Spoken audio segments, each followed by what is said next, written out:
Este aqui é o Brasil, o maior país da América do Sul. Ele é tão grande que ocupa praticamente metade do continente sul-americano, dado que o tamanho dos outros 12 países é quase igual ao tamanho do Brasil.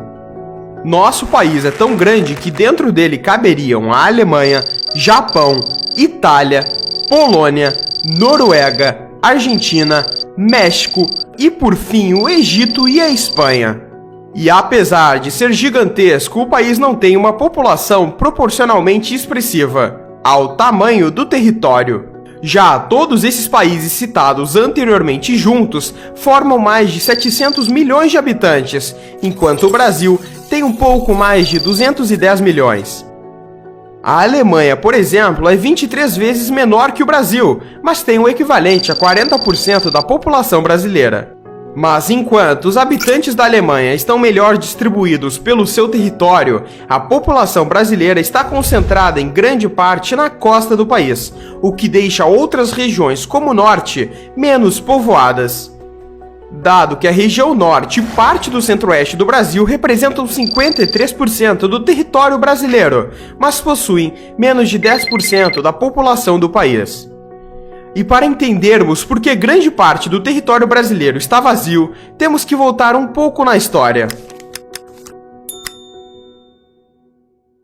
Em 1415, Portugal não tinha condições de sobressair diante das outras potências europeias. Na época, Veneza controlava a maior parte das rotas comerciais no leste do Mar Mediterrâneo, enquanto Gênova a maior parte das rotas no oeste.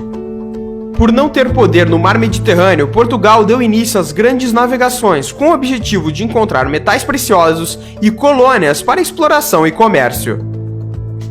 Com os portugueses chegando ao Brasil pelo litoral da Bahia no ano de 1500, com a exploração da madeira e pau-brasil sendo motivos suficientes para se estabelecerem na costa e continuar com o reconhecimento e exploração do território. A costa brasileira era ideal para a exploração, e isso fez com que os portugueses se estabelecessem nela, dado que a costa está quase que completamente no mesmo nível do mar. Essa faixa plana se estende por toda a costa, desde o extremo norte do Brasil até o extremo sul. Para se ter uma noção, grande parte da costa da África, por exemplo, está acima do nível do mar e possui uma geografia rochosa e de difícil acesso. E não possui tantas regiões de fácil atracagem para navios. Outro fator que fez o fácil povoamento da costa brasileira pelos portugueses foram os diversos rios por todo o território. Nas expedições portuguesas pelo interior do Brasil, era comum uma viagem com pequenos barcos adentrando ao interior do país. E isto só poderia acontecer por um fator principal, pois quando o rio Amazonas, por exemplo, deságua no mar, ele percorre cerca de 750 quilômetros. A grande questão é que nesse caminho entre o oceano e o interior ocorre uma pequena queda de 6 metros durante esse percurso. Já no caso da África, por exemplo, a média dos rios no continente tem uma queda de cerca de 300 metros, o que impossibilitou a passagem de barcos por esses rios. Mas voltando à história, a extração de recursos não se restringiu ao pau-brasil. Em toda a história, Portugal explorou tudo que era lucrativo. Os principais produtos que se destacaram além da madeira foram o açúcar na região de Pernambuco, o ouro, que foi responsável pelo terceiro grande ciclo econômico durante a colonização, e por fim, muito tempo depois, o ciclo do café em São Paulo. E com isso veio o desenvolvimento contínuo da costa brasileira. Grandes cidades já haviam se solidificado graças ao grande desenvolvimento econômico. E em 1872, o primeiro censo do Brasil era feito, e o Rio de Janeiro já tinha quase 300 mil habitantes, e outras cidades costeiras, como Salvador e Recife, já tinham ambas mais de 100 mil habitantes. E isso nos leva para os dias de hoje, onde a concentração da população brasileira se estabelece na costa do país, com 60% de seu território ficando praticamente vazio. Só o estado de São Paulo tem mais de 46 milhões de habitantes, e a concentração de riqueza que o estado possui é muito alta. Ele sozinho detém mais de 30% de toda a riqueza produzida no país. E apesar de parecer algo bom, ter uma grande concentração não é ideal, dado que em países desenvolvidos existe uma menor concentração populacional do que em países pobres. Grandes centros urbanos extremamente densos em países pobres, como Lagos na Nigéria e Dhaka em Bangladesh, são extremamente desiguais e isso acarreta em vários problemas de infraestrutura nas metrópoles.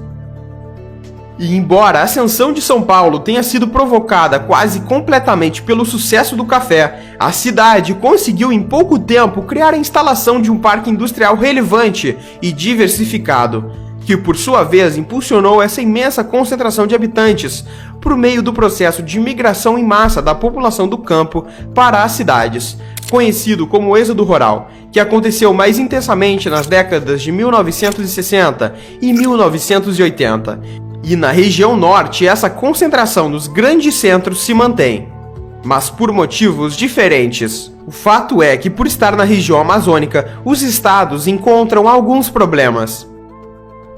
O primeiro é o difícil acesso ao interior do estado, o que impossibilita sua povoação. Além disso, a alta taxa de territórios indígenas na região não permitem a exploração do mesmo. Apenas no estado do Amapá, por exemplo, a sua capital, Macapá, concentra mais de 70% da população do estado. O que nos leva a entender a pesquisa feita pela Embrapa, que mostra que 80% da população brasileira está concentrada em menos de 1% do território do país. Mas tudo isto tende no futuro a diminuir, dado que o êxodo rural praticamente vem cessando após os anos 2000 e o interior do Brasil se desenvolve cada vez mais, principalmente após a construção de Brasília, que trouxe investimentos de outros estados para Goiás, Mato Grosso do Sul e o Mato Grosso. Estados do norte como Roraima, Amapá, Acre e Amazonas têm visto sua população crescer muito mais do que outros estados nos últimos anos. Dado que nos últimos 10 anos, de acordo com o IBGE, os índices de crescimento populacional foram de 23% para a região norte e 21% para o centro-oeste. Nas demais regiões do país, o aumento de habitantes foi de 11% no nordeste e, por fim, 10% na região sul e sudeste. O principal motivo do grande crescimento da região norte é principalmente a Zona Franca de Manaus. Já no centro-oeste é a grande atuação do agronegócio brasileiro, o que traz investimentos para aqueles estados. E isso, somado ao crescimento na infraestrutura brasileira e o aumento do contínuo crescimento de cidades menores, tende a fazer no futuro o Brasil ficar mais distribuído. E esse foi o exato motivo pelo qual 60% do território do Brasil está vazio. Se você gostou do nosso conteúdo, pedimos que nos siga no nosso Instagram. Lá pode ter um contato maior conosco e temos conteúdos diários sobre geopolítica. @capfinanceiro ou o primeiro link na descrição. Quai, seu app de vídeos curtos.